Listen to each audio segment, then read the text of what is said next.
My name is Eric Wilson, and I'm in the Mobile Interfaces and Usability class. It is the term 2015-08, Section 1, with Victoria Armstrong as our professor, and this is our application discussion. What we're supposed to do is find two apps, one that we like and one that we really don't like or we think could use some improvement. I've got two of them here, and they've got to deal with weather. One of them is called Intellicast. It's right there. And you press it once, it looks for your location, and it finds you. It puts like a little 20-mile ring around you. Pretty cool. It also has the choice for wind direction, those little marching ants. You don't have to be a meteorologist to know that these storms over here on the right, okay, near Cape Canaveral, are moving inland, but they're going to run into some air that's kind of moving and pushing most of the showers to the north. Also, what is that down there at the bottom? It's moving directly towards you. So it does tell you so much with just one little view. Now, when it comes to the user interface, I don't like the fact that it's got this settings bar so close to a little gimmick they call their points. That would be my only downfall from that.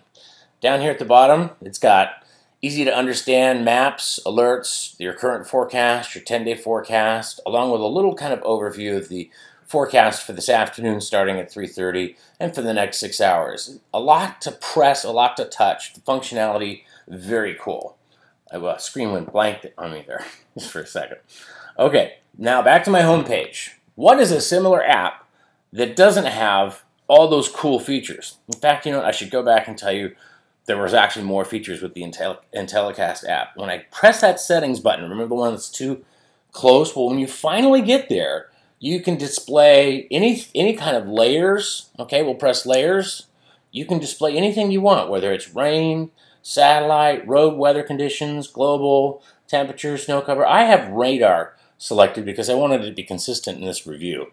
I also overlay the storm tracks, and there's your wind stream, or the little marching ants. But if you wanted to, you could put fronts down there, or earthquakes, or track tropical weather. I also want to know about severe weather in my area, so I selected tornado and thunderstorms, just lots and lots of features. And once you get it all set up, you're done. Now, let's go back to our home page and select this one that's called Raindar, okay? That's the name of the app. And that's it. It's just a map. That blue dot is where you are, and that's the rain showers. You don't know where they're going, if they're coming towards you, if they're moving away from you. One of the features I find very interesting is that wind flow direction. It does loop the rain over the last couple of hours, if you ask it to. It'll loop the last 6 frames. But the setup itself really doesn't show you that's what you can do. You have to go all the way over, touch this. You don't worry about search or your location, and then it kind of gives you a very basic Android little setup. Transparency, the reflectivity, you know, things that I don't think a lot of people know about.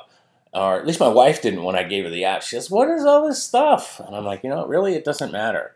So I would like to see, I guess this serves two features. One, it's just a map and radar. So that's all you get. So you're not disappointed when it doesn't show you an alert or a warning. But wouldn't you want more from a weather app? I mean, a weather app is supposed to tell you when you're in danger. And hands down, I think the Intellicast Weather App, which was the first one I showed you, the Intellicast Weather App, is better than the Raindar Weather App, where it just kind of shows you where the rain is. If all you want to know is where the rain and snow is, that's fine. But if you want to know where it's going and you need to make little plans, Intellicast Weather App is by far superior. And just to show you how cool it is, I've got it here on my iPad too. Ooh, I'm getting a bad reflection. Sorry about that.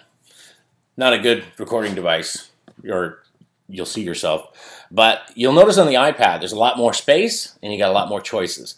So the bigger the real estate, of course, the better the app.